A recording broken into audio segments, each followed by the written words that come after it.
Gather round, boys and girls, and those who are young at heart. We've talked a lot before about the wacky, occasionally wonderful, but always weird creations of the mysterious toy maker Dr. Wondertainment, and today we're going to do it again. It's time to crack open the SCP Foundation's toy chest and see what we can find inside.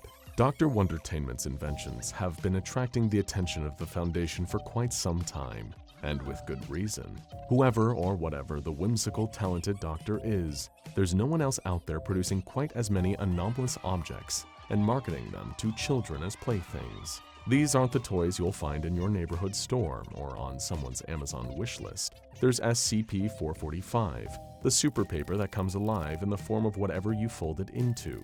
SCP-1508, or Mikey the Chore Buddy, a living cardboard robot designed to help kids with their chores. There are the adorable yet destructive fire-breathing dragon snails, or SCP-111, or SCP-958 General Beep, who teaches kids about military history and combat, and helps them build real working toy weapons. I could keep talking through the proverbial toy factory, but we'd be here all day. Maybe Dr. Wondertainment's most anomalous trait is how productive he manages to be.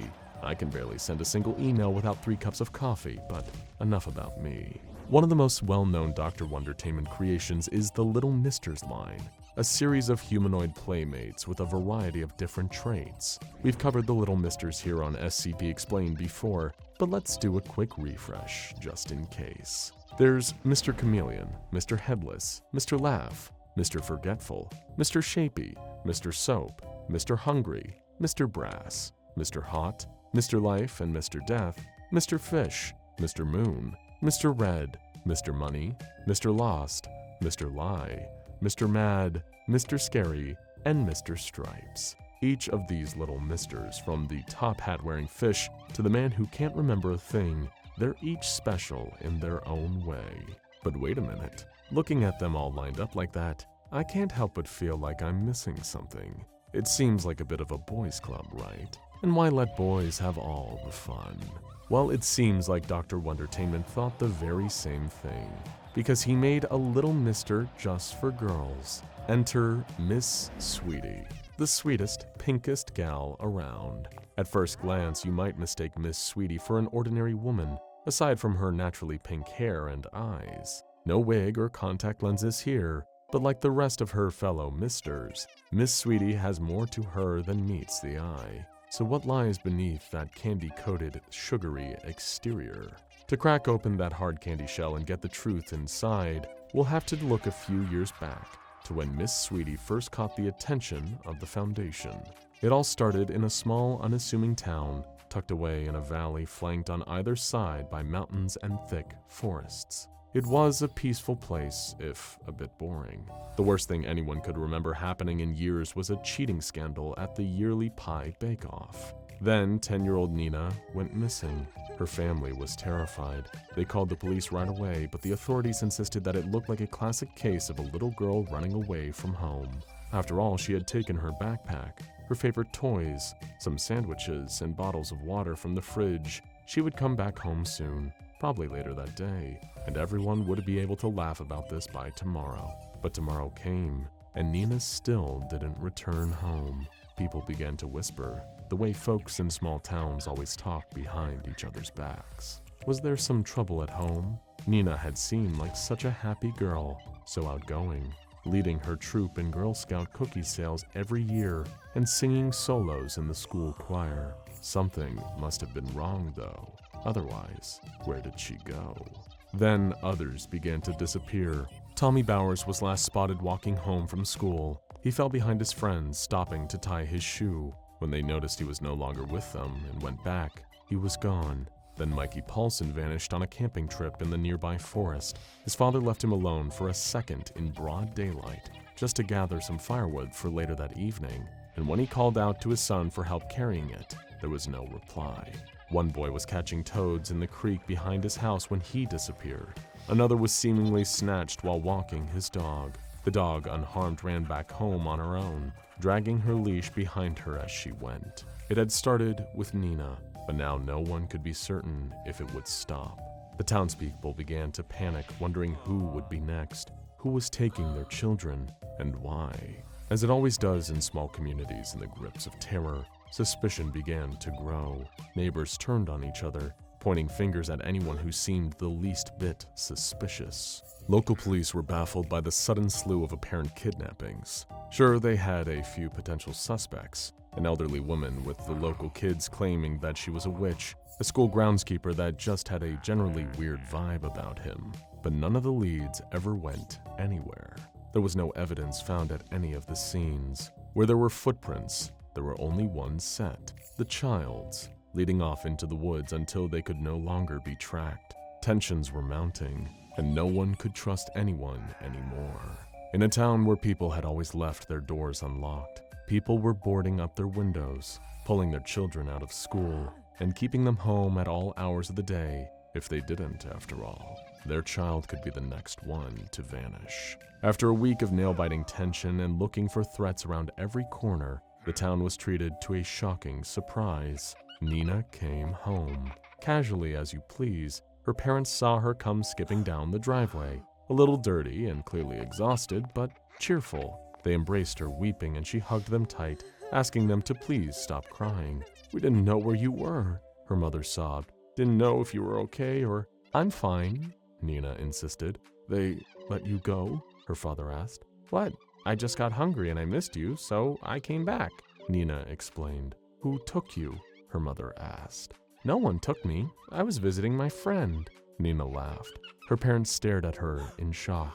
"What friend?"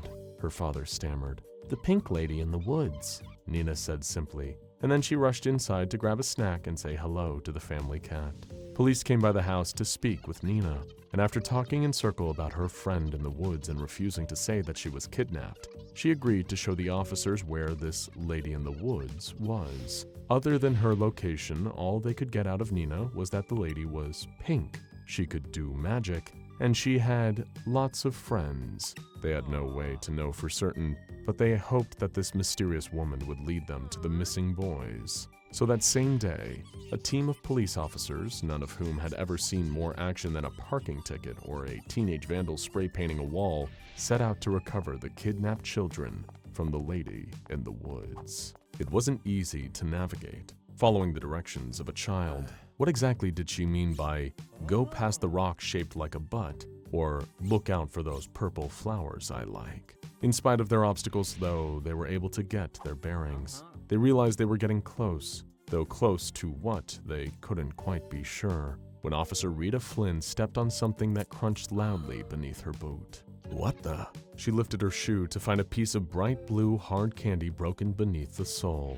Candy in the middle of the woods. As they searched the area around them, the rest of the officers found pieces of the same candy in different shapes and colors, all strangely inviting for candy that they found on the ground. They couldn't explain the significance of the candy, but they knew it meant they were getting close. They followed the multicolored candy trail like Hansel and Gretel tracking their path through the forest with crumbs of bread. They could hear footsteps up ahead, coming from a nearby clearing.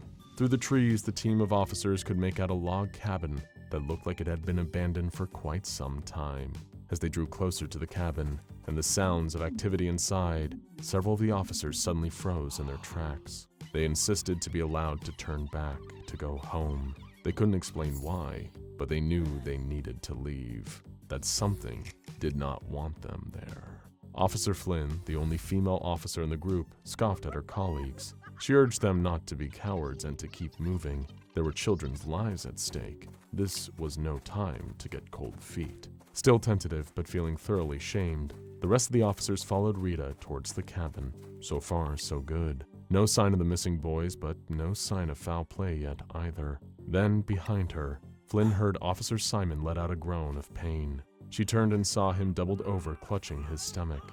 Before anyone could intervene, his knees buckled, and he fell to the ground, suddenly unconscious. Flynn ran to check his pulse, and it was steady, but he wouldn't wake up. His breath gave off a slightly sweet smell, and she remembered her great uncle and a trip he'd taken to the hospital. Somehow, Officer Simon had fallen into a diabetic coma right there in the woods. Before she had time to think too hard about it, Officer Paul collapsed in the exact same way right before her eyes. All around her as they attempted to approach the cabin, Flynn's fellow officers were dropping like flies. She turned back to the cabin, and her eye caught the shock of pink hair as a woman stepped out. She made eye contact with Flynn, who took note of her unusual vivid pink eyes, and she waved. "Hi there, what's your name?" she called in a syrupy, sweet voice. Officer Flynn drew her weapon. "Hands where I can see them." The pink-haired woman cocked her head in confusion, but complied. "No need to be so mean," she pouted. "It's just us girls." But that wasn't entirely true. In the forest behind the cabin, Officer Flynn could see humanoid figures trudging through the trees. But they weren't human. They were shiny, hard, and brightly colored. She thought of the candy she had stepped on earlier, and her jaw dropped. As the candy people approached her, she began to recognize their faces. The missing boys, each and every one of them, transformed somehow into living hard candy. Holding her weapon in one hand and keeping an eye on the pink-haired woman and her tiny candy army all the while, she pulled out her radio and called in the strangest report she had ever made.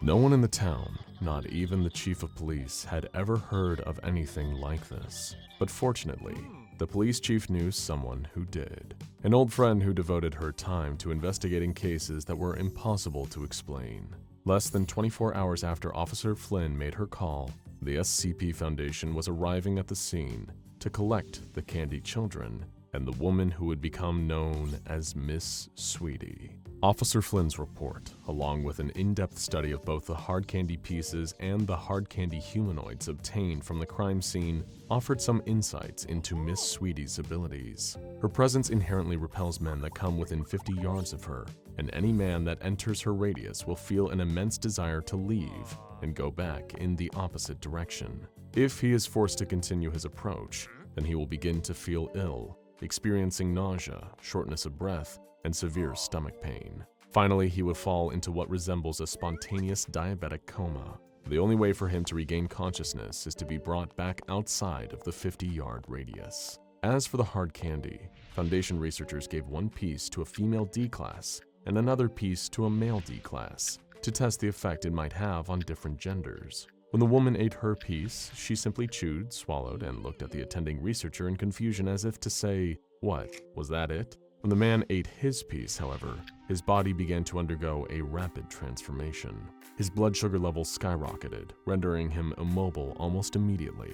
Over the next 12 hours, his flesh, bones, musculature, and all other parts of his body began to crystallize into hard candy.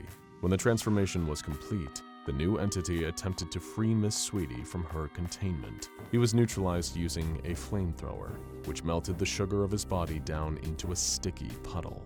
Any person identifying as a male who eats a piece of this hard candy will experience a similar effect, just as the missing boys did. In some very rare cases, the transformed party will turn into a candy unicorn, rather than a humanoid creature, but the cause of these special cases is unknown. After Miss Sweetie was brought into Foundation custody and given her official designation of SCP-2396, specialized containment procedures were put in place to keep her in captivity. She was placed in Provisional Site 2396, and due to her distaste for men and boys, assigned a research staff that consisted entirely of women. Any men or masculine identifying individuals located within a 6-kilometer radius of the site were to be temporarily detained and questioned about any possible contact with SCP-2396. So every night in Provisional Site 2396 was Ladies' Night, but it wasn't much of a party. Researchers were preoccupied with finding a way to neutralize SCP-2396's anomalous effects. Most notably, in spite of her containment, small pieces of assorted hard candy, or SCP-2396-A, would be spontaneously generated within a 6-kilometer radius of Miss Sweetie. Any of these that were spotted would be incinerated on site, but the mobile task force in charge of supervising the area was having trouble keeping up. Male civilians were slipping through the cracks, eating the candy, and transforming into candy humanoids, or instances of SCP-2396-B, then storming the site and attempting to free Miss Sweetie from captivity. It was becoming untenable to keep her contained. The generation of instances of SCP-2396-A was directly connected to her regular consumption of sugar in all of its forms. which she requested as rations. The amount did not matter, nor did the form it took. She merely required something sweet once a day. Sometimes it was a bowl of pure cane sugar, sometimes a cup of maple syrup. On a staff member's birthday, they brought her a piece of chocolate cake, which she was especially delighted by.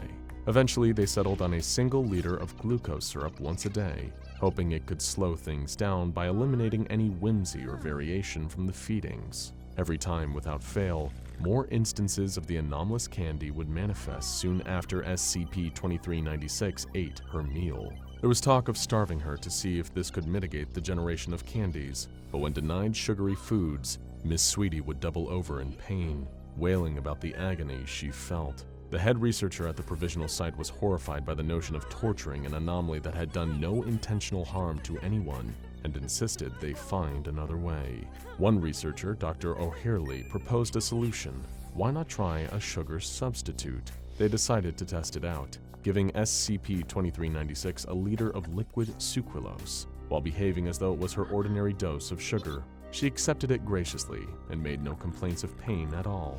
After switching to the sucralose, the candy stopped appearing. Miss Sweetie was reclassified as Euclid and moved to Site-19. After a week of the sucralose-based containment procedures, Dr. O'Hurley conducted her 5th interview with SCP-2396. For the sake of avoiding any potential outbursts, Miss Sweetie was led to believe that she was still producing candy, as well as living candy creatures. A transcript of this interview is included in SCP-2396's official file. Dr. O'Hurley sat down at the table, where Miss Sweetie was already waiting with a pleasant smile on her face. "Good morning, SCP-2396, Dr. O'Hurley began. Miss Sweetie scoffed and giggled at this opener. "Oh, come on, Cindy. You don't have to be all stuffy with your best gal." Dr. O'Hurley responded with a polite smile, neglecting to correct SCP-2396 on the fact that Cindy was not, in fact, her real name. "Alright, SCP-2396, are you aware another SCP-2396-B attempted to breach your containment?" She referred here to one of Miss Sweetie's candy soldiers. Miss Sweetie giggled. "That's just boys. Always gotta be making a big stink of things when they want to get your attention. Ain't it always like that? Never a man, always a boy. Always beating up their friends when they think they're getting too close. A man's always gotta have his hands busy, or else they're gonna be in the air." Dr. O'Hurley pressed the matter. "They seem to be concentrating on taking you away from here. Are you unhappy here, SCP-2396? Miss Sweetie sighed. "A woman ain't happy anywhere. Isn't that what they say?" Dr. O'Hurley frowned. "I'm not aware of any such saying." Miss Sweetie shrugged. "It should be one." "I don't know, Lucy. I just think it's because every gal wants this big strong lug to sweep her off her feet. And these are sweet boys deep down. Even if they're sticky, I'm sure they'd sweep you off your feet too, if you girls asked." Dr. O'Hurley thought about commenting on the inherent sexism and heteronormativity of this statement, but thought better of it. She also considered pointing out that Lucy was not her name either, but shook it off. "Then what about the instances that resemble unicorns?" Miss Sweetie lit up at the mention of these. "Don't you just love unicorns? All little girls love unicorns. You can eat them too, when you get bored. Little girls get bored. It's good to have boys and unicorns you can eat when you're finished." "Isn't that a little reductive?" Dr. O'Hurley replied. Miss Sweetie appeared to become irritated. She rolled her eyes. "Look, Toots, I'm a girl's toy, and it's a man's world. What do you want from me? Is that why you repel men? Because you're a girl's toy?" Miss Sweetie nodded. "Dr. W didn't like it when boys break their sisters' toys. Told me it was damn near the worst thing in the world. And they can't break me. They can't even come near me. Well, except if they're, all sweet and handsome. And you're happy with the way things are?" Dr. O'Hurley asked. Miss Sweetie paused for a moment to consider, then answered, "Dr. W's good in my book. I always had a sweet tooth, and I always wanted to be a girl. Kind of an okay trade-off, if you ask me. You guys ain't so bad, though. Even if the food's crap. Don't know how you mess up sugar, Sarah, but you guys make it taste like crap." Aside from complaining about its taste and no longer being able to produce any of her anomalous candy, the sucralose substitute had no adverse effects on SCP-2396. At this point in time, no containment measures beyond this dietary change, and making sure all staff that interact with her identify as women have been necessary. So, Miss Sweetie sits in her cell in the low-security wing of Site-19, missing her favorite sugary treats, but otherwise content with the way things are. And on the outside, no more unsuspecting boys are being transformed into confectionery against their will. Just to be safe though, if you're ever out walking and you see pieces of delicious-looking hard candy scattered along the ground, just remember what your parents always said. Don't take candy from strangers. You just never know where it came from. Now go check out SCP-001, A Simple Toy Maker, my favorite episode, and all the Little Misters Explained for more on the mysterious creations of Dr. Wondertainment.